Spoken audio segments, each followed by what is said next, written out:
Ils ont dit qu'ils me voulaient là-bas et ils juraient que ce ne serait plus pareil sans moi. Va-t'en, grand-mère, ont-ils dit. On te veut pour Thanksgiving.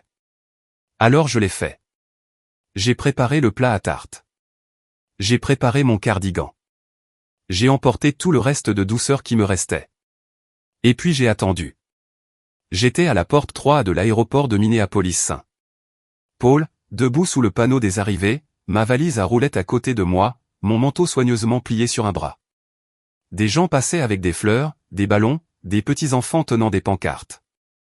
Certains s'embrassaient, d'autres pleuraient. Tous étaient réclamés. Je restais planté là, comme un paquet égaré. L'avion avait atterri 42 minutes auparavant. J'avais vérifié 2 fois. J'avais également relu 3 fois le message de ma belle-fille, « Nous serons là. Les enfants ont hâte de vous voir » suivi d'un emoji cœur. J'ai répondu, l'avion atterrit à 15h10. J'ai hâte de faire un câlin à tout le monde. Pas de réponse. J'ai gardé mon manteau plié, car il faisait chaud à l'intérieur. Je ne me suis pas assise, car j'avais l'impression qu'une fois assise, j'allais abandonner, capituler. Je ne voulais pas avoir l'air d'une femme oubliée. À un moment donné, mon téléphone a vibré. Pas un appel, pas même un SMS, juste une notification de réseau social. Mon cœur s'est emballé. C'est parfois à ce moment-là que ma famille poste des photos avant de penser à m'appeler. J'ai ouvert l'application. Elles étaient là, toutes. Mon fils Greg, avec le pull bleu marine que je lui ai envoyé l'année dernière. Sa femme Méline, grand sourire et bronzée, comme toujours. Les enfants, Elliot et Ruby, se pressaient autour d'une table avec des bougies, de la dinde, de la purée de pommes de terre. Une tarte qui n'était pas la mienne. Tous brandissaient leur verre pour trinquer. La légende, maison pleine, cœur comble. Joyeux Thanksgiving de notre famille à la vôtre. Mes yeux parcoururent à nouveau le cadre. Il n'y avait pas d'erreur. Pas de place pour moi à cette table. Je n'ai pas pleuré. Pas sur le moment. Je me suis juste retourné, j'ai enfilé mon manteau et j'ai commencé à sortir du terminal, en passant devant les taxis et les panneaux indiquant les navettes. Je ne savais pas où j'allais, mais je savais une chose, je n'attendrai pas qu'ils se souviennent de moi. 3 jours avant mon vol, Greg m'a appelé. Rien que ça aurait dû me mettre la puce à l'oreille, mon fils n'appelle généralement pas, sauf pour un anniversaire, une facture ou une autre raison. Mais cette fois, sa voix était mielleuse, excessivement joyeuse. Dis donc, maman. Tu fais quelque chose pour Thanksgiving. Je lui ai dit que je comptais rester à la maison, rôtir un petit poulet, peut-être faire une tarte si mes mains coopéraient, et regarder un vieux film. Rien de spécial, ai-je dit. Juste moi et la radio. Il marqua une pause, calculant. Eh bien, dit-il, les enfants demandaient de tes nouvelles. Ils pensaient que tu aimerais peut-être venir ici cette année. Tout le monde sera ensemble. Ce ne serait pas bien sans toi. Cette phrase, je ne me sentirais pas bien sans toi, m'a fait quelque chose. Cela faisait longtemps que je ne m'étais pas senti vraiment désiré nulle part. Nécessaire, certes appelée, dépendante mais pas désirée. Il y a une différence. Alors j'ai dit oui. J'ai dit que je trouverais un vol. Greg n'a pas proposé de réserver ni de me rembourser, et je n'ai rien demandé. J'avais encore l'enveloppe de Noël en réserve pour les urgences. Je pensais que c'était admissible. Après avoir raccroché, j'ai fixé le téléphone, les doigts crispés. J'ai essayé de me souvenir de la dernière fois où j'avais ressenti de l'excitation, ni inquiétude, ni anxiété, ni obligation, mais une excitation sincère. La dernière fois que quelqu'un m'avait invité sans rien demander remontait à des années. J'ai réservé le billet le soir même, j'ai trouvé un billet direct en promotion. J'ai même payé $12 de plus pour un siège avec plus d'espace pour les jambes. C'était peut-être bête, mais je me suis dit que, puisque je voyageais à l'autre bout du pays, autant le faire avec un peu de confort. Le lendemain, je suis allé faire les magasins. Pas seulement pour les cadeaux, mais j'ai aussi acheté 2 livres pour les enfants et une boîte de truffes au chocolat noir que Méline aimait bien. Non, je me suis aussi acheté quelque chose, un nouveau cardigan bleu marine en laine douce. Le genre qui tombe parfaitement sur les hanches et qui donne l'impression d'être à sa place, peut-être. J'ai fait mes bagages 3 jours à l'avance, j'ai vérifié la météo de Minneapolis, j'ai baissé le chauffage et j'ai sorti les poubelles plus tôt que prévu. Je n'ai pas prévenu mon groupe de bridge de mon départ, ils auraient posé trop de questions. Et peut-être qu'une partie de moi ne voulait pas porter la poisse. Cela faisait si longtemps que personne n'avait dit « Viens. On te veut ici ». J'ai pris l'avion le matin de Thanksgiving. L'aéroport était bondé, des gens avec des valises à roulettes, des écouteurs, des oreillers en forme d'animaux. J'ai souri à un bébé assis de l'autre côté de l'allée, échangé un regard avec une autre femme plus âgée lisant un livre de poche. Nous étions toutes les deux les mains sur les genoux, sans rien dire. À l'atterrissage, j'ai lissé ma jupe et épousseté les miettes sur mes genoux. J'avais apporté mes bonnes chaussures, les noires à petits talons. Je voulais ressembler à la femme qu'on invite. Et j'y croyais, jusqu'à ce que je ne le sois plus. Le trajet entre la zone de récupération des bagages et la sortie m'a semblé plus long que d'habitude. Peut-être était-ce dû au poids de ma valise. Peut-être à un autre poids. J'ai roulé mon sac devant des kiosques à café, des familles réunies, une jeune femme pleurant de joie sur l'épaule de son petit ami. Je ne me sentais pas amer, juste déplacé, comme si quelqu'un avait mis mon esprit sur pause pendant que le reste du monde continuait à bouger. Dehors, le ciel était gris, avec cette lumière terne du Midwest qui alourdit même l'air. Mon téléphone était toujours silencieux. Pas de SMS, pas d'appel manqué. J'ai vérifié l'heure, 15h54. Le dîner de Thanksgiving ne commencerait probablement pas avant 17h ou 18h. Peut-être étaient-ils occupés. Peut-être que les enfants faisaient des folies. Peut-être que la dinde avait besoin d'être arrosée. Il y avait une douzaine de raisons, toutes anodines. Mais même les raisons les plus anodines peuvent piquer lorsque vous êtes seul à l'arrivée. J'ai attendu encore 20 minutes sur le trottoir avant que mes genoux ne commencent à protester. Assis sur un banc, je regardais des inconnus monter dans des voitures qui connaissaient leur nom. J'ai vu une femme en doudoune apporter un chocolat chaud et un câlin à sa belle-mère. Elle paraissait plus âgée que moi. Cette étreinte brève, serrée, sincère m'a frappé au creux de la poitrine. À un moment donné, j'ai essayé d'appeler Greg. Il n'a pas décroché. J'ai laissé un message, j'ai atterri. Je suis à la porte B, sous le panneau « Avion ». J'espère que vous allez bien. Je vais attendre encore un peu mais je le savais déjà. Je l'ai su avant même d'ouvrir l'application, avant même que la photo ne se charge, avant même de voir la sauce au canneberge, la longue table en bois et la légende sur les cœurs pleins. Ce n'était pas la première fois qu'on m'oubliait, mais c'était la première fois que je m'autorisais à admettre que c'était bien ça. Je me suis levé, j'ai épousseté mon manteau et j'ai tiré ma valise derrière moi au pas de taxi, pas de covoiturage, juste moi et le trottoir. Un homme poussant une poussette m'a adressé un sourire las, j'ai hoché la tête en retour. C'est drôle comme dans les aéroports, on peut se sentir plus vu par les étrangers que par son propre sang. Il était presque 17h. L'air était devenu plus glacial ou ce genre de froid qui vous glisse sous le col et vous demande « Et maintenant ?» Je n'ai pas répondu. J'ai continué à marcher. À environ un demi-mile de là, juste après une agence de location de voitures, je l'ai vu, un petit bâtiment trapu avec une enseigne au néon qui disait « Le restaurant de Tina. » et la lumière vacillait. Les vitres étaient embuées par la chaleur. Quelqu'un avait scotché des dindes en papier aux vitres. Je suis entré. La sonnette au-dessus de la porte a tinté. À l'intérieur, le restaurant sentait la graisse chaude et la cannelle. Des banquettes en vinyle, des menus jaunis, un comptoir au tabouret fêlé.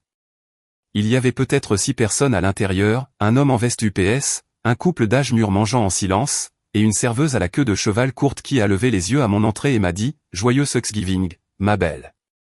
Pareil pour toi, dis-je, surpris par la fermeté de ma voix. J'ai choisi une cabine près de la fenêtre et je me suis glissé à l'intérieur. Le siège était chaud, la table propre. La cuisine est calme aujourd'hui, dit la serveuse en me tendant un menu.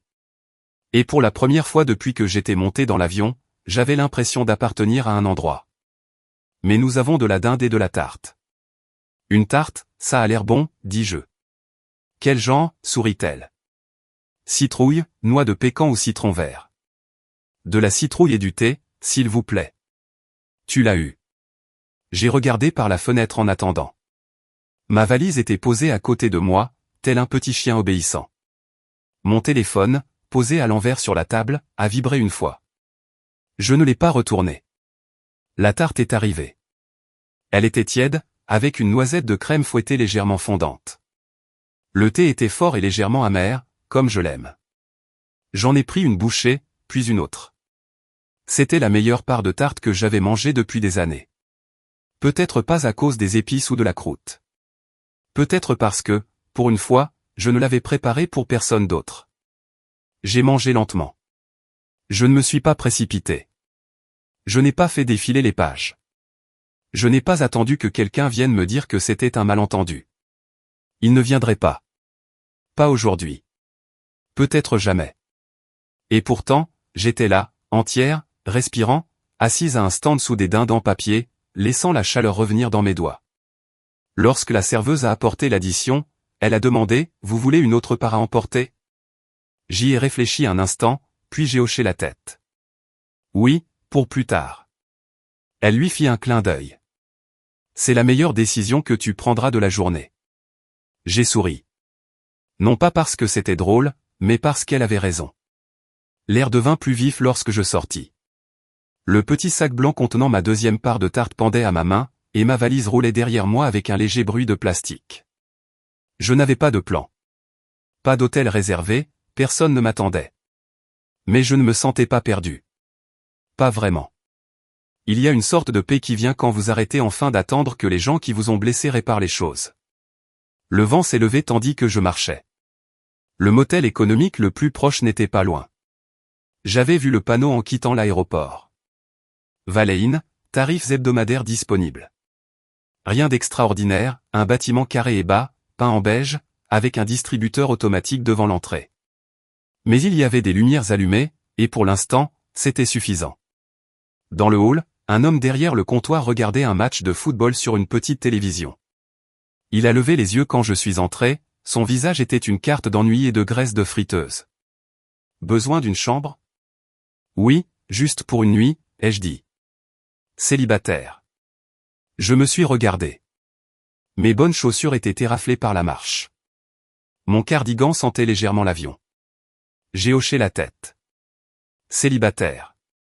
Il a glissé un formulaire sur le comptoir. Carte d'identité et carte. Je les ai remis. Pendant qu'il tapait, je jetai un coup d'œil à la télévision. Une équipe en rouge et or était en train de perdre lourdement. L'homme ne semblait pas s'en soucier. Chambre 114, dit-il en me glissant une clé sur un anneau fragile. Au bout de la rangée. Je l'ai pris, je l'ai remercié et j'ai fait rouler ma valise sur le trottoir. La chambre était exactement comme je l'imaginais. 2 lampes aux abat-jours dépareillés, un couvre-lit au motif brun discret, une télévision plus vieille que mes 2 enfants mais il y faisait bon vivre. Il y avait un chauffage qui fonctionnait et une salle de bain étonnamment propre. J'ai enlevé mes chaussures et je me suis assis sur le bord du lit. Mes pieds me faisaient mal, et mon dos encore plus. Mais mon cœur, la partie qui aurait dû être brisée, semblait étrangement intacte. J'ai regardé le téléphone pendant un long moment avant de le retourner.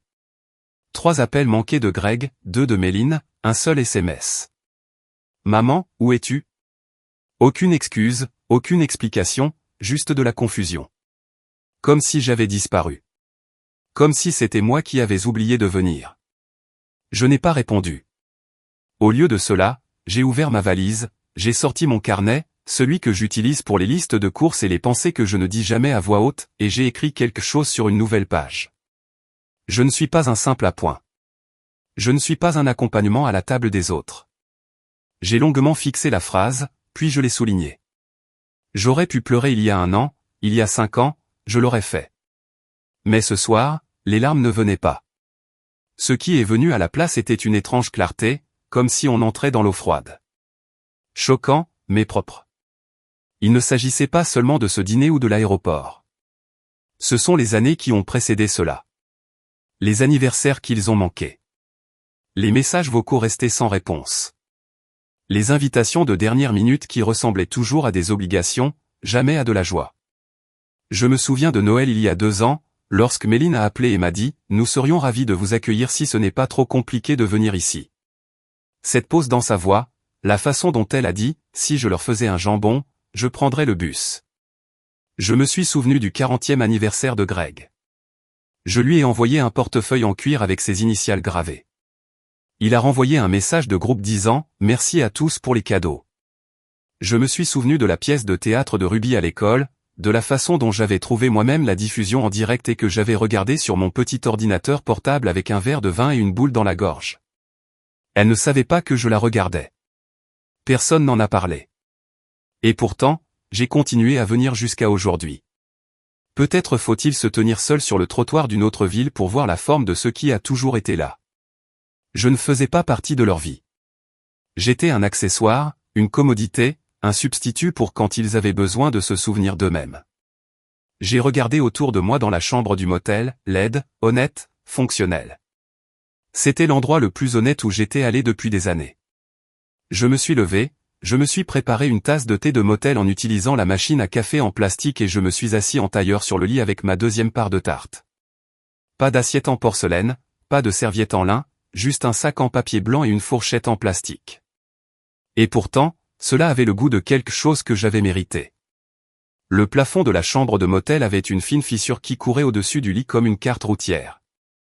Je l'ai regardé fixement pendant que le radiateur sifflait et donnait des coups de pied. Dehors, j'entendais le vent gratter la voie d'évitement et le grondement occasionnel du moteur de l'autoroute à proximité. Un homme, 2 pièces plus loin, toussait profondément, humidement, de façon misérable. Quelque part, une chasse d'eau a été tirée. Ce n'était pas une nuit paisible, mais c'était une nuit honnête. Vers 2 heures du matin, je me suis finalement endormi, la couverture rugueuse remontée jusqu'à mon menton, mon carnet toujours ouvert sur la table de nuit. J'ai dormi dans les vêtements que j'avais portés à mon arrivée, trop fatigué pour me changer, trop las pour déballer à nouveau mes affaires. Le matin, je me suis réveillé avant le soleil. C'est une habitude que je n'ai jamais perdue. Même après la retraite, mon corps insiste pour être utile à 6 heures. J'ai préparé une autre tasse de café léger avec la machine de la chambre et j'ai regardé le ciel s'éclaircir à travers les stores. La tarte avait disparu. Le thé aussi. Mais le silence est resté. À 7h12, mon téléphone a vibré. Maman, je suis vraiment désolé. Il y a eu une confusion au moment de la prise en charge. On pensait que ton vol était demain. Peux-tu venir à la maison aujourd'hui? Les enfants veulent vraiment te voir. Grégoire. Aucune explication pour la photo. Aucune mention du dîner. Je ne m'excuserai pas d'avoir publié un Thanksgiving sans moi. Juste de la confusion et, peux-tu? J'ai regardé le message, puis j'ai posé le téléphone. Je n'ai pas répondu. Au lieu de cela, je me suis habillé, je me suis brossé les cheveux et j'ai appliqué un peu de rouge à lèvres. Il ne s'agissait pas de les voir. Je n'y allais pas. Il s'agissait de dignité, de me rappeler que je pouvais toujours décider de la façon dont je me présentais au monde. Même si personne ne regardait. Dans le hall, il y avait un bol de pommes écrasées et une carafe de café qui avait le goût de carton brûlé. J'ai pris une pomme et je l'ai glissée dans mon sac. Vérifier. L'homme derrière le comptoir a à peine levé les yeux de son récapitulatif de football. Dehors, il faisait froid et propre. Le vent s'était calmé. Le ciel était d'un bleu cassant, comme on n'en voit qu'en novembre. Vif, aigu, sans fin. Je ne suis pas retourné à l'aéroport tout de suite. Au lieu de cela, j'ai marché. Il y avait quelque chose que je devais faire en premier. Un mile plus loin sur la route, niché entre une station-service et un magasin de pneus fermés, se trouvait une petite annexe postale. Je suis entré et j'ai demandé une enveloppe et un stylo. « Vendez-vous des timbres ?» ai-je demandé.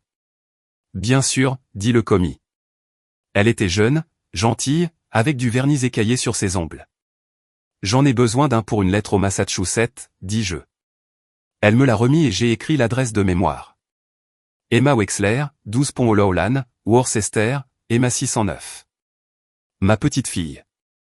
Emma était la fille de Greg issue de son premier mariage. Le seul qui m'appelait encore juste pour parler. Elle avait maintenant 23 ans et terminait ses études d'infirmière. Elle m'a envoyé des photos de son chat, m'a dit quand elle avait réussi ses examens, m'a demandé ma recette de farce au pain de maïs. L'enveloppe est restée vide un instant. Puis j'ai sorti une page de mon carnet et j'ai commencé à écrire. Emma, ma chère, tu m'as dit un jour que j'étais ton refuge. Je veux que tu saches que cela a compté plus pour moi que la plupart des choses au monde. Ce Thanksgiving ne s'est pas déroulé comme prévu. J'ai traversé le pays pour une table à laquelle je n'étais pas censé m'asseoir. Mais j'ai trouvé dans ce silence quelque chose d'inattendu, l'espace pour me souvenir de qui je suis sans attendre que quelqu'un d'autre le dise. J'ai continué à écrire. Ni amer, ni dramatique, juste sincère. En fermant l'enveloppe, je me suis senti plus légère. Plus tard, j'ai réservé un billet de retour, même compagnie aérienne, même porte d'embarquement, une autre femme à l'embarquement. Le vol n'était que le soir, alors j'ai trouvé un café près du terminal avec de grandes fenêtres et de bons scones. J'y suis resté assis pendant des heures, avec du thé et un stylo, à repasser des choses que j'avais tues trop longtemps. Je n'ai pas écrit à Greg. Je n'ai pas appelé Méline.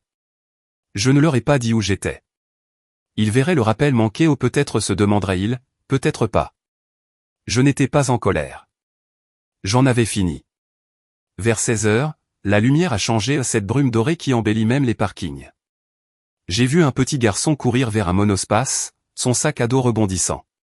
Il s'est retourné et a fait signe à sa grand-mère, plus lente mais souriante. Elle lui a rendu son salut et il a couru vers elle, lui saisissant la main comme si c'était son ancre. Je les ai observés jusqu'à ce qu'ils disparaissent, et je me suis murmuré, sans voix, sans amertume, juste clair, je le méritais aussi. L'avion du retour n'était qu'à moitié plein. Une chance, vraiment, j'avais une rangée entière pour moi. Le siège côté hublot était froid quand je me suis assis, et je l'ai laissé ainsi. Je n'ai pas encore pris la peine de plier mon manteau ni de lisser ma ceinture sur mes genoux. Pour la première fois depuis longtemps, je n'éprouvais pas le besoin de me mettre en ordre pour le confort des autres. L'hôtesse de l'air m'a adressé un doux sourire. « Rentrer ou partir ?» a-t-elle demandé en posant un gobelet d'eau en plastique sur mon plateau. « Les deux » ai-je répondu. D'une certaine manière. Elle n'a rien demandé de plus, a simplement hoché la tête et est passée à autre chose. Ce genre de compréhension discrète, rare et bienveillante. Pendant le décollage, je regardais par le hublot la ville grise rétrécir sous nos pieds, les pistes s'entrecroisant comme des cicatrices effacées. À mesure que l'avion s'élevait, le ciel s'ouvrait plus grand au bleu au-dessus et en dessous et rien entre les deux, si ce n'est le ronronnement sourd des moteurs et ma propre respiration. J'ai cru ressentir à nouveau le chagrin, une vague de chagrin. Je l'ai attendu comme on attend les turbulences, mais il n'est pas venu. Je ne ressentais pas la paix non plus, pas encore. Mais je me sentais immobile, enracinée, présente. C'était nouveau. À mi-vol, j'ai sorti mon téléphone de mon sac et je l'ai rallumé. Je me suis dit que je regardais juste l'heure, mais bien sûr, les notifications ont afflué, 4 SMS de Greg, un message vocal. Maman, je suis vraiment désolé. Appelle-moi, s'il te plaît. Les enfants demandaient où tu étais. Méline a dit qu'elle pensait que tu savais qu'on avait avancé le dîner d'un jour. On peut parler ? Je n'ai pas ouvert le message. Je ne l'ai pas supprimé non plus. Je l'ai laissé, comme je l'avais attendu. J'ai éteint le téléphone. À l'atterrissage, il faisait déjà nuit. Ma petite ville brillait d'une lumière calme et familière. Le chauffeur de la navette qui m'a ramené au parking était un homme d'un certain âge, les yeux pétillants. Il m'a demandé si j'étais allé rendre visite à ma famille, et j'ai souri et répondu, pas vraiment. À la maison, la lumière de ma véranda était toujours allumée. Je l'avais laissée allumée par habitude, comme si j'attendais de revenir fatigué, repu et enveloppé dans la chaleur de ma famille. Au lieu de cela, je suis rentré avec des pièces dans mon sac et l'esprit plus vif que jamais. Ma maison sentait la lavande et le vieux bois. Le radiateur s'est mis en marche avec un bruit métallique réconfortant. J'ai posé ma valise et accroché mon manteau. J'avançais lentement, non pas à cause de l'âge, mais par intention. Je me suis préparé une tasse de tisane à la camomille et je me suis assis à la table de la cuisine, la même table où j'avais organisé des Thanksgiving pendant des années, où Greg avait renversé de la sauce, où Emma avait découpé des flocons de neige dans des serviettes, où Méline était restée assise, bouche bée, regardant son téléphone plus que mon visage. J'ai regardé autour de moi comme si elle appartenait à quelqu'un que je rencontrais encore. Puis j'ai ouvert le tiroir à côté du réfrigérateur, celui avec les dossiers, celui intitulé Greg et Emma et le service juridique. J'ai sorti le dossier de Greg. Il était épais, des reçus, des copies de chèques, des copies imprimées d'aide aux frais de scolarité, une facture d'un garagiste que je l'avais aidé à payer après une panne de transmission, le cosignataire du prêt immobilier de 2010, l'acompte pour l'école maternelle privée que j'avais versé à Ruby avec une note de la main de Méline, on te remboursera après la prime. Ils ne l'ont jamais fait. J'ai tourné chaque page avec précaution, comme pour penser mes blessures ni par colère, ni même par tristesse, mais avec lucidité. Puis j'ai pris le dossier plus fin intitulé Emma, des cartes d'anniversaire, des photos qu'elle m'avait envoyées par la poste, une copie imprimée de son faire-part de fin d'études, des mots manuscrits à l'encre pétillante, un remerciement pour l'avoir aidé à payer ses frais de scolarité, une carte postale du Vermont, j'aimerais que tu sois là. L'automne est sauvage et merveilleux. J'ai fermé les 2 dossiers et me suis assis. Puis j'ai pris mon carnet et, cette fois, je n'ai pas écrit mes sentiments, j'ai écrit un plan. Le lendemain matin, j'étais à la banque avant même que les portes ne s'ouvrent. Un léger givre recouvrait les marches, les rendant glissantes. Mais je les montais lentement et régulièrement, chaussé de mes plus vieilles bottes et de ce même cardigan bleu marine. Le cardigan n'était pas assorti à mon écharpe, mais je ne me souciais plus des apparences. Je me souciais de l'action. Le caissier, un jeune homme au regard bienveillant et au sourire nerveux, m'a accueilli avec la politesse que l'on réserve aux personnes âgées. « Bonjour, Madame Wexler. Comment pouvons-nous vous aider aujourd'hui ? J'aimerais parler à quelqu'un de mes comptes de tout, ai-je dit. Il a hoché la tête, a jeté un coup d'œil à un écran, puis m'a appelé au fond. Quelques minutes plus tard, j'étais introduit dans un bureau vitré, avec des fauteuils moelleux et une légère odeur d'encre. Une femme nommée Nathalie s'est présentée comme ma gestionnaire de compte. Elle ressemblait à une personne qui faisait du yoga à midi et qui avait toujours des amandes dans son sac. « Que puis-je faire pour vous aujourd'hui, Madame Wexler ? Je veux suspendre tous les prélèvements automatiques, tous à partir d'aujourd'hui. » Elle cligna des yeux. « Tous ? » Oui. Elle tapota quelques touches, les sourcils levés tandis qu'elle parcourait l'écran. Vous avez pas mal de virements récurrents à des membres de votre famille, pour payer vos frais de scolarité, votre assurance auto, et aussi quelques dons programmés à des associations caritatives. Gardez les œuvres caritatives, ai-je dit. Arrêtez le reste. Il y eut un long silence. Tu veux qu'on explique pourquoi ? Je la regardais vraiment. Et, à sa décharge, elle ne remplit pas le silence d'une fausse inquiétude. Non, ai-je répondu. J'ai déjà passé assez de temps à m'expliquer. Elle hocha la tête. Compris. Pendant qu'elle travaillait, j'étais assis dans le silence de ce bureau et regardais le monde bouger par la fenêtre, une mère installant son tout petit dans un siège auto, un homme âgé poussant un déambulateur, un camion de livraison tournant au ralenti trop longtemps. C'est fait, dit finalement Nathalie. Tout est suspendu. Je préparerai les papiers pour l'annulation complète si tu veux revenir signer demain. Je vais. Elle hésita. Il y a aussi une procuration au dossier, Grégory Wexler. Voulez-vous toujours qu'il ait accès ? J'ai senti mon pouls ralentir, sans s'accélérer. Non, ai-je dit. Annulez-le. Compris. Elle a imprimé le formulaire et je l'ai signé d'une main ferme. Quand j'ai quitté la banque, le gel avait fondu. Je ne me suis pas précipité. Je me suis arrêté à la boulangerie du coin, je me suis acheté un petit pain frais et j'ai fait le long chemin jusqu'à chez moi. Il ne s'agissait pas de punir Greg pas vraiment. Il s'agissait de tracer une ligne là où je ne l'avais pas encore fait. De reconnaître que l'amour ne naît pas du seul sacrifice. Il a besoin de lumière. Il a besoin de vérité. De retour à la maison, j'ai sorti le plat à tarte de l'évier, je l'ai lavé délicatement et je l'ai rangé. Peut-être qu'un jour je referai une tarte. Peut-être pas. Mais je n'en ferai pas pour ceux qui m'auraient abandonné sur le trottoir. Cet après-midi-là, j'ai appelé mon avocat. Maître Altman s'occupait de nos affaires depuis plus de 30 ans, il nous avait aidés à acheter la maison, à rédiger le testament de mon mari et même à rédiger la première version du mien en 2005. Sa voix était chaleureuse mais prudente. Madame Wexler, que puis-je faire pour vous ? J'aimerais apporter des modifications à ma succession, ai-je dit. Et je veux créer une fiducie pour Emma. Bien sûr. Il n'a pas demandé pourquoi ou il n'en avait pas besoin. Des gens comme Monsieur Altman ont vu toutes les formes de déception familiale qui existent. Nous avons fixé une date pour le lendemain. Lorsque j'ai raccroché, je n'ai ressenti aucun triomphe, aucune victoire, juste de la clarté. Ce soir-là, j'étais assis sur le porche, une couverture sur les épaules, le thé refroidissant sur la balustrade. Quelques voisins passaient, l'un me faisait signe, l'autre non. La rue était calme et je ne me sentais pas bien, pas guéri, mais stable, comme si j'avais enfin arrêté de frapper à une porte qui ne s'ouvrirait jamais. Le lendemain matin, le ciel était doux et bas, de ce gris hivernal pâle qui enveloppe les maisons comme une gaze. Je m'habillais lentement, non pas par fatigue, mais pour ne pas précipiter la suite.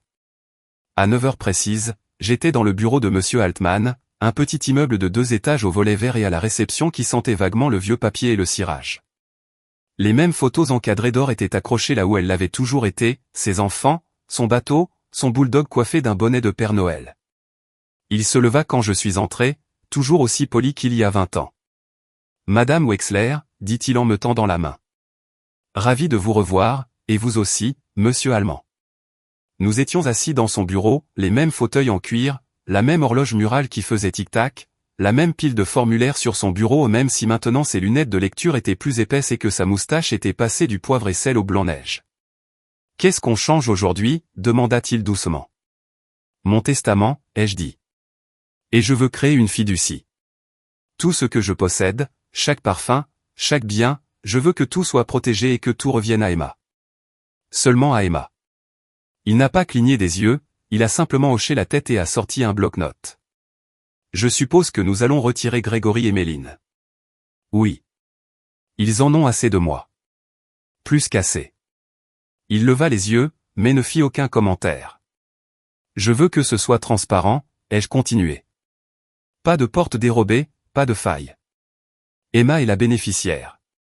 Elle aura tout quand je serai parti, et en attendant, elle pourra accéder aux fonds pour l'éducation, le logement, les soins de santé ou les urgences. C'est moi qui déciderai de ce qui constitue une urgence. Altman sourit légèrement. Tu as bien réfléchi. J'ai. Et votre maison, votre compte de retraite, vos certificats de dépôt, tout ça. Si c'est à votre nom, c'est transféré à la fiducie. Compris. Et vous voulez garder le contrôle total de votre vie. Bien sûr. Exactement. Il se pencha en arrière. Emma est une gentille fille. Elle l'a toujours été. J'ai senti une boule dans ma gorge. Elle est la seule à me voir encore comme une personne, pas comme un sac à main. Monsieur Altman n'a pas bronché devant l'amertume de ma voix. Alors, assurons-nous que vos souhaits soient respectés. Pendant l'heure qui a suivi, nous avons étudié chaque point. Il posait des questions. Je lui donnais des réponses fermes. Plus d'incertitude, plus de bénéfice du doute. Arrivé au bout, il a rassemblé les documents dans un dossier et m'a regardé avec une pointe d'admiration. J'aurai le projet final prêt dans quelques jours, a-t-il dit. Nous le ferons authentifier par un notaire, et ce sera fait. Merci, dis-je, sincèrement. Dehors, l'air était devenu frais.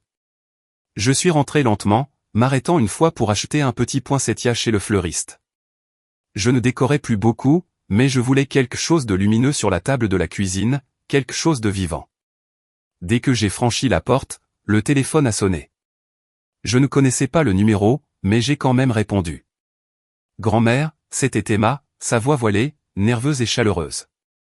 J'ai bien reçu ta lettre. Je me suis assis à la table de la cuisine. Vraiment? Je ne savais pas ce qui s'était passé. Papa et Méline ont dit que tu avais annulé ton vol à la dernière minute. Ils ont fait comme si tu avais juste changé d'avis. Bien sûr qu'ils l'ont fait. J'étais là, dis-je doucement. J'ai atterri. J'ai attendu. J'ai vu les photos. Emma se tut. Je suis vraiment désolé, murmura-t-elle. Je sais, ma chérie. Ce n'est pas de ta faute. J'aurais dû appeler. J'aurais dû vérifier. Tu ne le savais pas. Ce n'est pas toi qui as fait ce choix. Elle renifla à l'autre bout du fil. Tu m'as tellement manqué ce jour-là. Je ne me sentais pas bien sans toi. Pour la première fois depuis l'aéroport, les larmes me piquaient les yeux, mais elles ne coulaient pas. Pas cette fois. Merci, ai-je dit. Cela signifie plus que tu ne le penses. Il y eut un silence entre nous. Pas gênant, juste profond. Grand-mère, dit-elle finalement, je peux venir te voir le week-end prochain? J'ai une pause. Je prendrai le train. Mon cœur s'est rempli d'une douce et douloureuse sensation. Bien sûr, ai-je dit. La chambre d'amis est prête. J'apporterai l'échiquier, dit-elle. Tu joues toujours? Je n'ai jamais arrêté. Nous avons raccroché quelques minutes plus tard. Je me suis assis à la table, la main toujours posée sur le téléphone.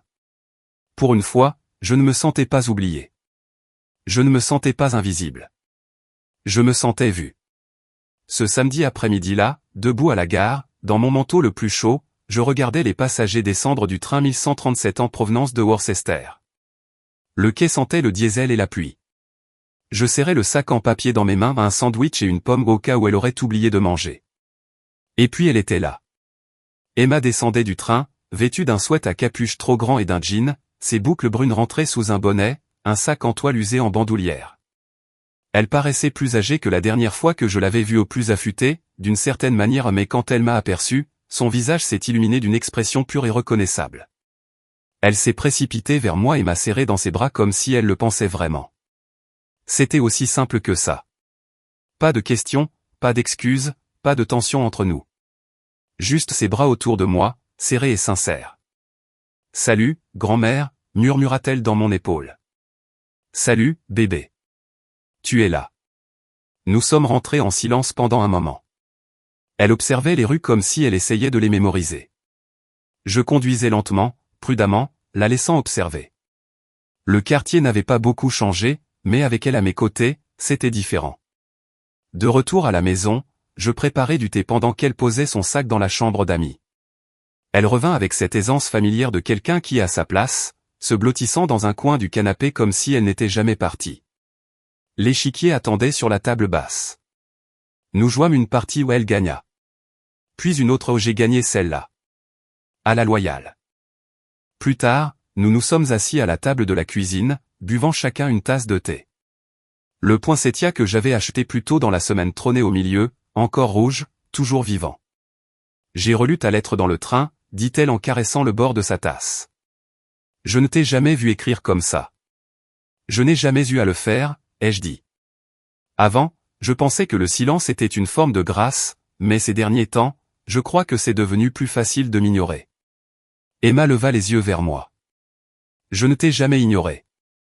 Je sais. Elle hésita. Papa ne sait pas que je suis là. Je m'en doutais. Il a appelé il y a quelques jours pour me demander si je t'avais vu depuis Thanksgiving. Je n'ai pas menti. J'ai juste dit qu'on n'avait pas encore parlé. C'était gentil, dit-elle. Elle secoua la tête. Ce n'était pas de la gentillesse. C'était de l'épuisement. J'en ai assez de faire comme si tout était normal. Cela m'a surpris. Emma avait toujours été prudente, diplomate, la gardienne de la paix au sein de sa famille fragmentée. L'entendre dire cela, calme et posée, m'a fait comprendre qu'elle devenait forte. Tu n'as pas à faire semblant, ai-je dit. Jamais. Toi non plus.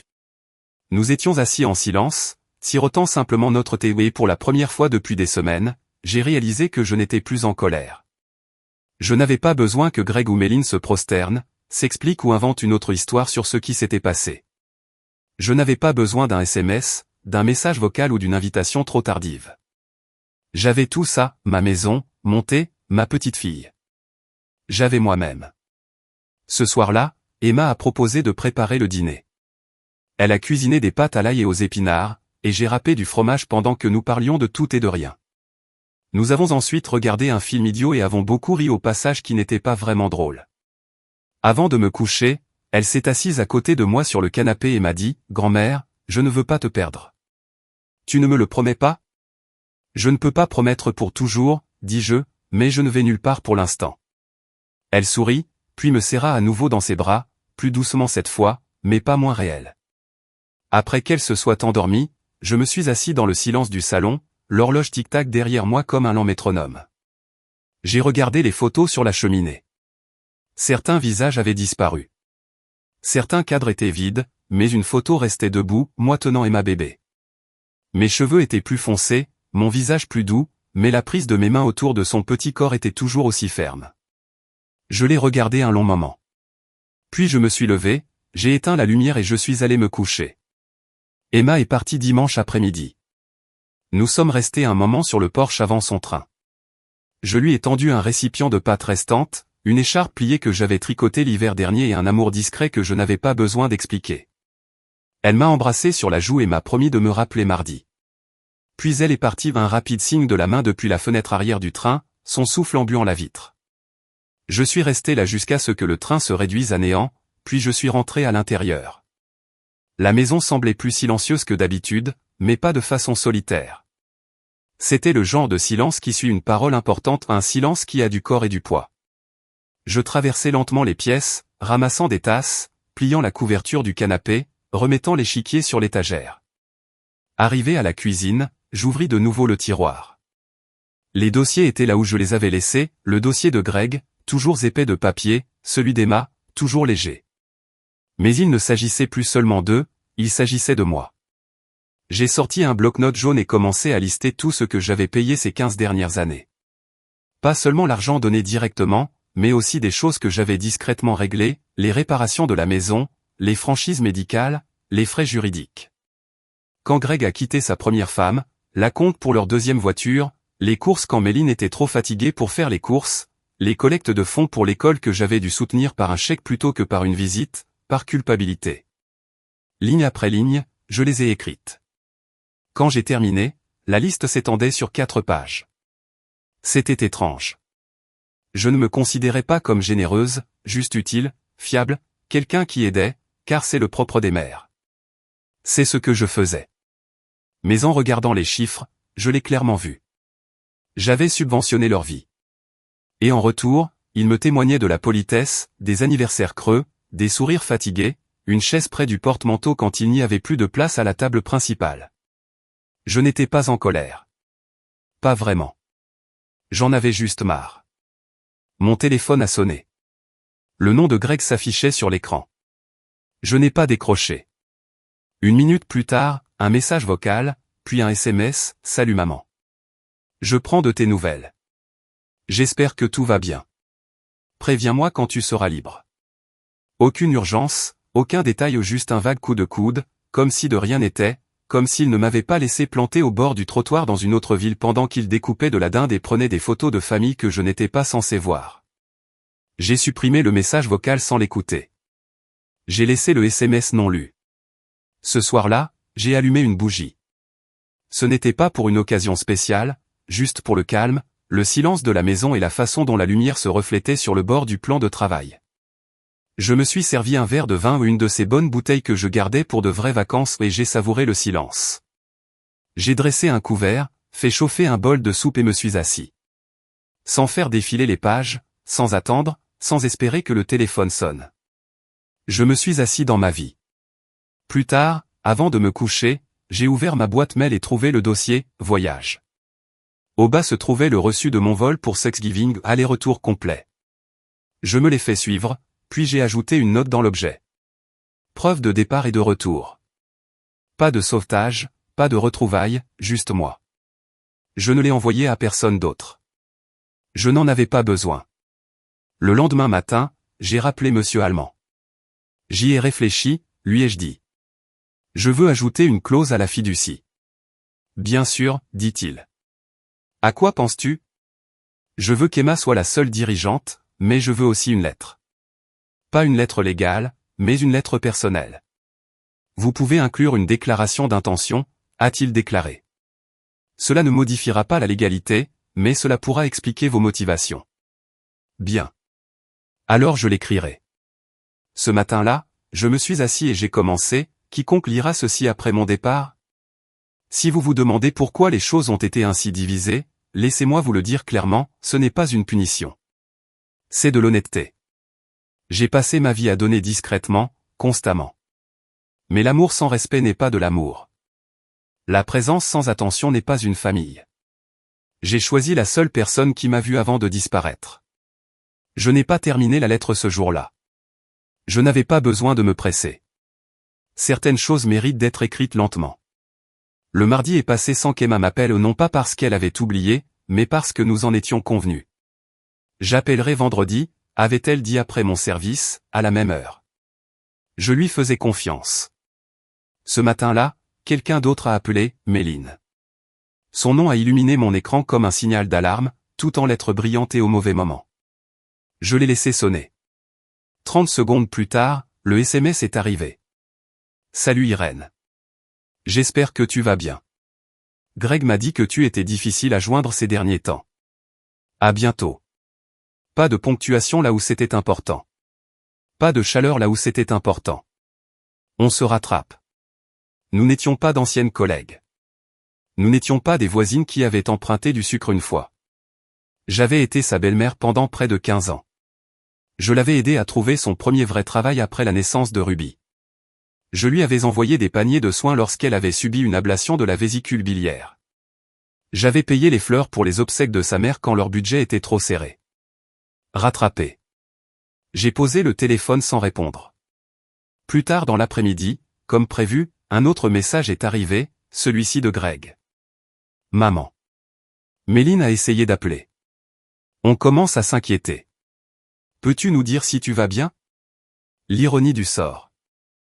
Ils m'ont laissé à l'aéroport, mais maintenant ils étaient inquiets. Pas quand j'étais debout avec ma valise et que personne ne venait me chercher. Pas quand je me dirigeais vers un restaurant avec les doigts gelés. Pas quand ils ont posté une photo où ils disaient que tout le monde était enlacé et qu'il n'y avait plus de place pour moi. Mais maintenant, lorsque le silence leur parvenait, ils paniquèrent. Le silence est puissant. Il perturbe ceux qui sont habitués à votre bruit, à votre générosité, à votre oui. J'ai gardé le téléphone éteint pour le reste de la journée. Ce soir-là, j'ai fouillé le grenier sans aucun intérêt, juste pour trouver un vieux livre de recettes qu'Emma m'avait demandé un jour, celui où mon croustillant aux pommes était griffonné dans les marges. Je n'y étais pas monté depuis des années. Les cartons sentaient la poussière et le vieux pain, et l'isolant gondolait comme du papier oublié. Dans une boîte étiquetée, 1990 à 2005, j'ai trouvé le livre et en dessous des lettres des dizaines, des cartes de Greg adolescent, des dessins d'Emma enfant, des mots de remerciement d'amis et de cousins éloignés depuis longtemps, une photo de mon mari dans son costume du dimanche tenant une tarte à la citrouille comme si c'était un prix. Je me suis assis par terre, les jambes croisées, et j'ai laissé le passé reposer sur mes genoux. Tant de morceaux de moi-même que j'avais emmagasinés pour faire de la place aux autres. Je pensais à Greg, petit garçon, comment il insistait pour dormir la tête contre ma poitrine parce que, ton cœur bat plus fort que la pluie, comment il pleurait si je partais travailler trop tôt, comment je lui ai appris à lasser ses chaussures avec 2 boucles au lieu d'une parce que c'était plus logique pour lui. Je l'avais aimé si profondément autrefois. Peut-être les jeux encore. Mais l'amour n'excuse pas la négligence. Et le pardon ne signifie pas retour. Pas toujours. J'ai remis les lettres soigneusement et j'ai fermé la boîte. Cette nuit-là, alors que la maison était sombre et que le monde était silencieux, j'ai ouvert le carnet et j'ai ajouté 2 lignes supplémentaires à la lettre de confiance. Emma, tu m'as vu non par obligation, non pas pour ce que j'ai donné, mais parce que tu l'as choisi. C'est ça, la famille, choix, respect, vérité. Le stylo me semblait plus lourd que d'habitude dans ma main, mais j'ai quand même écrit. Le lendemain, je suis allé en ville et je suis allé directement chez le notaire. C'était au fond d'un magasin de transport, devant des étagères de papier bulle et un présentoir de cartes de vœux originales. L'homme derrière le comptoir avait des mains douces et un ton long et mesuré. Son badge indiquait « Dev ».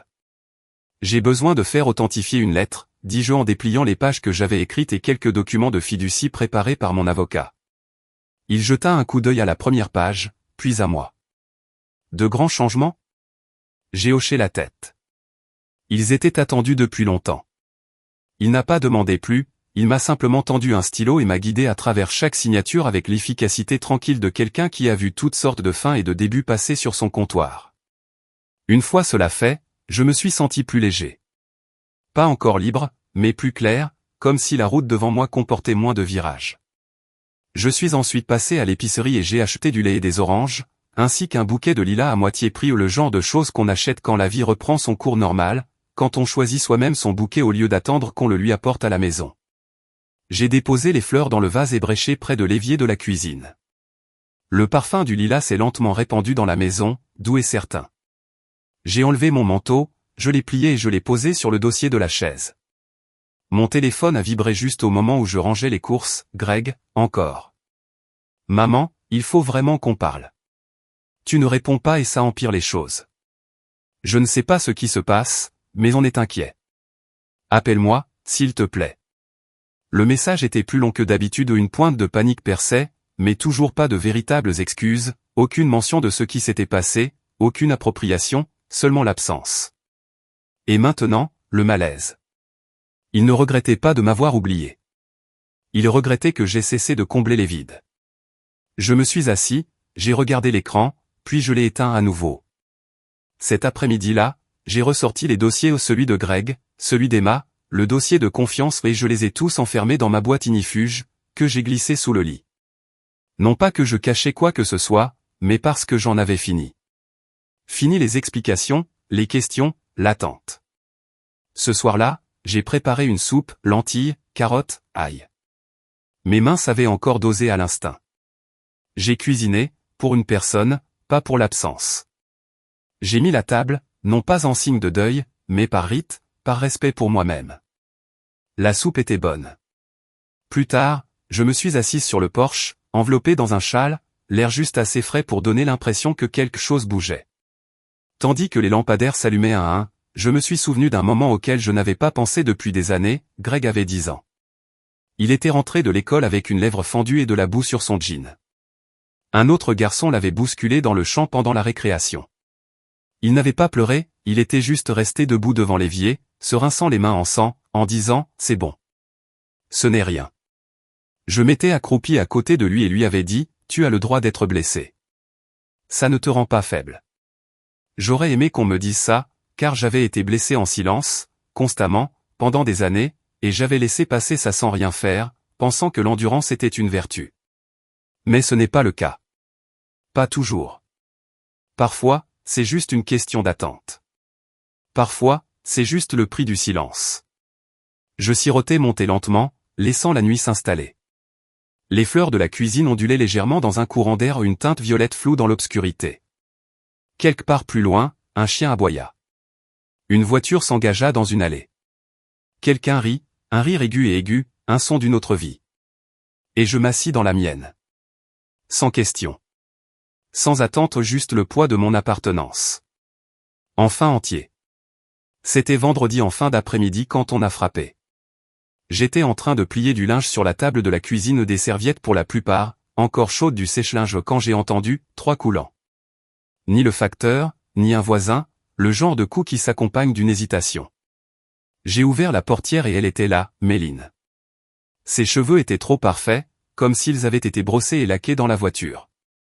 Elle portait des talons trop étroits pour nos trottoirs et un sac cabas en bandoulière. Son visage arborait cette expression soignée que j'avais appris à connaître, mi-inquiétude, mi-performance.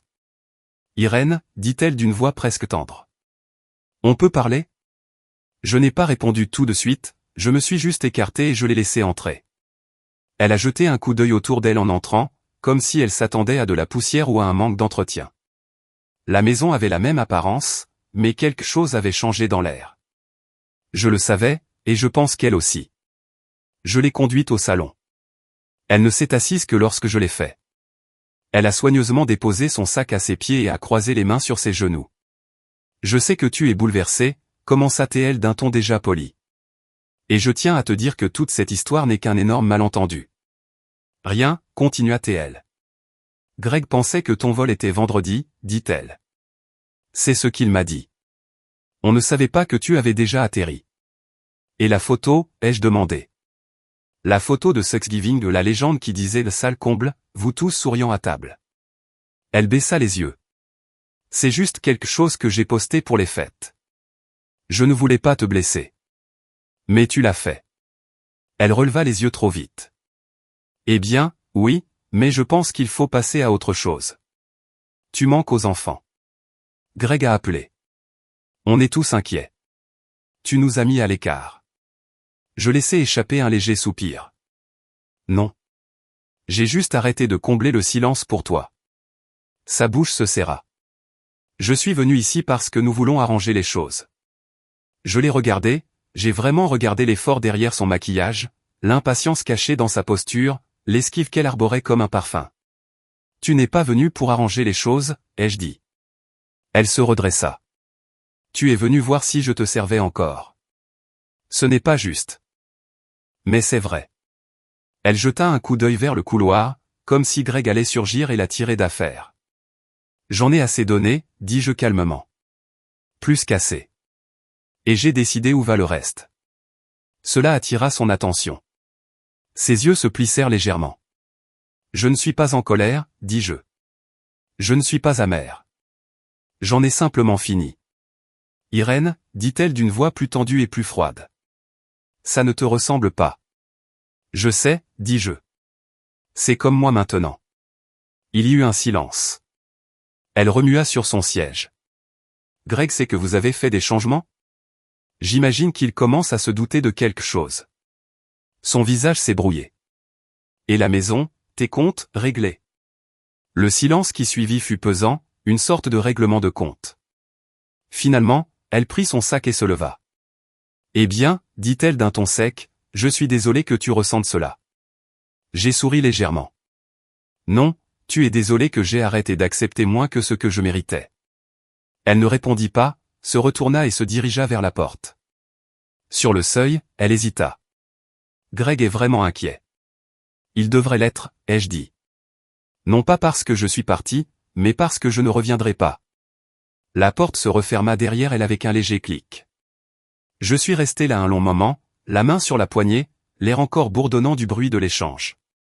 Puis je suis retourné à la cuisine, j'ai fini de plier les serviettes, j'ai allumé une bougie et je me suis préparé une tasse de thé. Le téléphone a sonné une fois ce soir-là encore Greg. Je l'ai laissé sonner, non par cruauté, mais parce que le silence m'appartenait enfin. Le samedi est venu calmement. Je me suis réveillé tôt, non pas par nécessité, mais parce que mon corps avait retrouvé un rythme libéré des attentes et du bruit des horaires.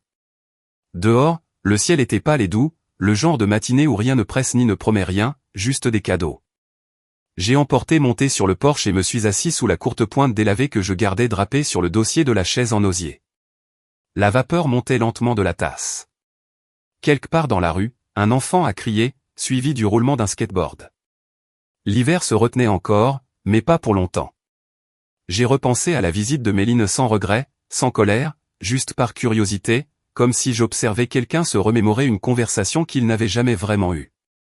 Elle n'était pas venue pour la paix. Elle était venue pour le contrôle. Et pour la première fois depuis longtemps, je ne l'avais pas donnée. C'était ça, la victoire non pas dans la victoire, ni dans le fait d'avoir raison, mais dans le fait de rester ancré, de ne plus faire preuve de grâce juste pour le confort des autres. Cet après-midi-là, Emma a appelé. Sa voix était claire dans le combiné. « Salut, grand-mère. Je suis en pause, mais je voulais prendre de tes nouvelles. Comment s'est passée ta semaine ? » Mouvementée, dis-je en sirotant ma deuxième tasse de thé, mais stable. Elle saisit le ton. Il s'est passé quelque chose ? Et j'ai souri, parce que certaines choses sont mieux de ne pas les dire. Nous avons parlé un moment de sa patience, d'un devoir qu'elle écrivait, du chat qui avait renversé sa lampe préférée aux ces petites choses du quotidien qui façonnent la vie. Quand nous avons raccroché, je n'ai plus ressenti cette douleur familière de l'absence. Je me sentais connectée, présente, comblée. Plus tard, j'ai passé l'après-midi à fouiller les tiroirs de la chambre d'amis. Non pas par urgence, mais parce que je me sentais prête à décider de ce qui comptait vraiment. J'ai trouvé une parure de lit que je n'avais pas utilisée depuis des années. Emma pourrait les apprécier. Une paire de boucles d'oreilles que j'avais gardées pour les 16 ans de Ruby avant d'apprendre que mes cadeaux restaient fermés dans des tiroirs ou disparaissaient complètement. J'ai gardé ces boucles d'oreilles longtemps argentées, simples, classiques. Je les avais achetées quand Ruby était encore bébé, imaginant le moment où elle se tiendrait devant un miroir, les glissant dans ses oreilles avant un bal de fin d'année. Mais maintenant, elles me semblaient comme les symboles de quelque chose qui ne m'appartiendrait jamais. Je les ai mises de côté, non pas avec amertume, mais avec un certain courage. Ce soir-là, j'ai recommencé à écrire dans mon carnet. Pas une lettre cette fois, juste une liste. Des choses que je ne devais plus, des explications, des secondes chances à ceux qui gâchent les premières, des excuses pour avoir pris de la place, une place à une table qui ne me laisse pas de place, le silence. Et puis, à côté, j'ai écrit une autre liste, des choses que j'ai encore, mon nom, ma paix intérieure, mon esprit, ma maison, la voix de ma petite fille qui me disait à l'oreille, plus forte. J'ai déchiré la page et je l'ai pliée en deux. Je l'ai collée au dos de la porte du placard sous l'évier, là où je serais la seule à la voir, là où je rangeais les gants de vaisselle et les éponges supplémentaires, un étrange lieu de force, mais bien réel. Ce soir-là, j'ai remis la table pour une personne, mais cette fois, j'ai allumé 2 bougies non pas parce que quelqu'un d'autre allait venir, mais parce que j'étais pleinement là. Je me suis assis, j'ai servi ma soupe à la cuillère et j'ai murmuré, non pas pour faire du drame, ni par douleur, mais parce qu'il fallait le dire, je suis toujours là. Et j'étais là. J'ai passé le premier dimanche de décembre à décorer la véranda. Rien de compliqué, juste une simple couronne de sapin avec un ruban rouge et 2 guirlandes lumineuses blanches le long de la balustrade. Je ne l'ai pas fait pour les voisins ni par nostalgie. Je l'ai fait parce que je voulais que la maison brille pour moi, pour une fois. À l'intérieur, j'ai mis une bouilloire, allumer la vieille radio et laisser le jazz doux se diffuser dans les pièces. Avant, je décorais pour les enfants, des chaussettes avec leur prénom, des biscuits en forme d'étoile et le vieil ange en feutre qu'Emma avait fabriqué à la maternelle. Mais cette année, pas de chaussettes, pas de chaises supplémentaires, pas d'attente. Cette année, j'ai allumé le feu tôt et préparé un seul endroit pour le thé, le mien. Au moment où le soleil disparaissait derrière les maisons de l'autre côté de la rue, le téléphone sonna. C'était encore Greg. Cette fois, je répondis. Maman. Sa voix était plus faible que dans mes souvenirs. Je suis là, dis-je, calme et sereine. Il y eut un silence. Je ne pensais pas que tu répondrais. Je sais. Un autre silence, plus long. J'ai vu les papiers, dit-il. Enfin, de la part de l'avocat, la fiducie, les changements. Je m'en doutais. Son souffle s'arrêta, comme s'il s'attendait à un ton différent. C'est juste que, je ne comprends pas. Après tout. Exactement, ai-je interrompu. Après tout ce qui s'est passé. Il se tut. Tu parles de l'argent, demanda-t-il finalement. Je parle du schéma, ai-je répondu. L'oubli, les appels tardifs, les anniversaires manqués, l'aéroport, la photo. Ce n'était pas intentionnel. Non, ai-je dit. C'était pire. C'était pratique. Et voilà, la vérité à voix haute, sans excuse. Vous nous punissez, dit-il. Mais cela ressemblait moins à une accusation qu'à un espoir que je nie. Rassurez-le. Pliez. Non, dis-je. Je me libère de mes obligations, de mes vieilles loyautés qui ne me servaient qu'à un seul but, de la culpabilité que j'avais portée si longtemps que j'avais oublié ce qu'était la légèreté. Je n'aurais jamais pensé que cela arriverait, murmura-t-il. Je sais. Sa voix se brisa. On est toujours ta famille. Non, Greg, dis-je. J'étais ta famille. Tu n'es plus à moi depuis longtemps. Et c'est ainsi que nous avons terminé sans crier, sans prendre de résolution, juste avec une vérité dite assez doucement pour résonner pendant des années. J'ai raccroché, me suis posté à la fenêtre et ai regardé le lampadaire vaciller. Le lendemain, j'ai envoyé un petit paquet à Emma. À l'intérieur, les boucles d'oreilles en argent enveloppées dans un tissu doux, une copie du contrat de fiducie et un mot, ces boucles d'oreilles sont à toi. Non pas parce que tu les as demandées, mais parce que tu es venu. Porte-les quand tu as des doutes. Tu n'es jamais invisible dans cette maison. Ni à ce moment-là, ni maintenant, ni jamais.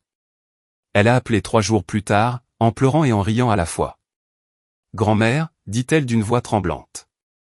Je ne sais pas quoi dire. Tu l'as déjà fait, ai-je dit.